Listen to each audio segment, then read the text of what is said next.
Hey, Roman Daisel here, back with another video about the Lord of the Rings strategy battle game, courtesy of Games Workshop. And today I'm going to take a look at the Ambush at Amon Hen that was released in 2001 for the Fellowship of the Ring movie. And this is one of the pivotal scenes near the end of the movie with the breaking of the Fellowship. Now, I have the original box set. I bought this off eBay. I think I paid $60 for it, which is a pretty good deal, plus $20 more for shipping. So 80 bucks in total. So I thought that was a pretty good deal for something that hadn't been out there for years. They stopped releasing this long ago. In the box set, you get 9 figures, 11 technically. You get Aragorn, Legolas, and Gimli. You get Boromir with 3 arrows sticking out of him. You also got Lurtz. You got 2 Uruk-hai scouts, and then you got 2 more Uruk-hai carrying Merry and Pippin, which makes it 10 and 11 if you count those 2 guys riding piggyback. So here I got them set up. I got Legolas and Gimli in the woods, Aragorn running through the clearing, and poor Boromir with a couple of arrows sticking out of him, kneeling on the ground. And then here I got Lurtz with the 2 Uruk-hai, and then Merry and Pippin piggybacking, getting a ride. The only bad thing about this was my 1 Uruk-hai was missing an arm, so this has been previously opened. But I'm not too worried. It's but a flesh wound, so I wasn't too worried about that.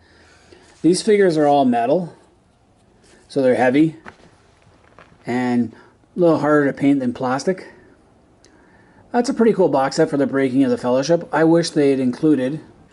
They could have made this really cooler by adding Sam and Frodo, as well as a couple of canoes, like 3 canoes that the guys could sit in. Would have made it a lot better. And they could have also added the invisible Frodo. This Sam and Frodo that I have is from Watcher in the Water. And the invisible Frodo I got off eBay as a separate thing, which is pretty cool. So overall playing, it's a really good scenario to play. The guys from the Ontario Hobbit Association had a really cool setup. They did this battle board for it that was excellent.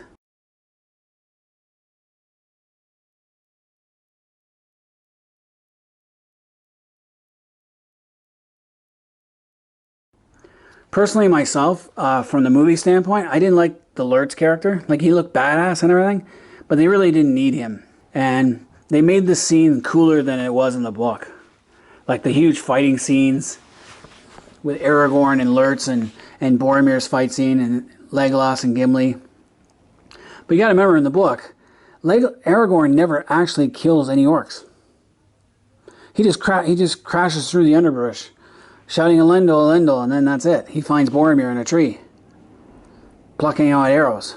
Now, Gimli and Legolas, they've been fighting because Legolas is looking for arrows. His quiver is pretty much done. And he has to sort through the arrows of the Uruks to find any usable ones. But Aragorn doesn't actually kill anybody in this scenario. He's just searching for Frodo. And him and Sam go off, and then that's it. But Boromir kills about 20 of them before he gets overtaken. Now Pippin and Merry, they kill a few Uruk-hai in the movie, but in the book, Pippin doesn't do anything. Just Merry cuts off a few arms before they're disarmed. So there is no Lurtz guy. I wish they included Ugluk, who was the leader of the Uruk-hai on the way to Isengard, and that would have been great.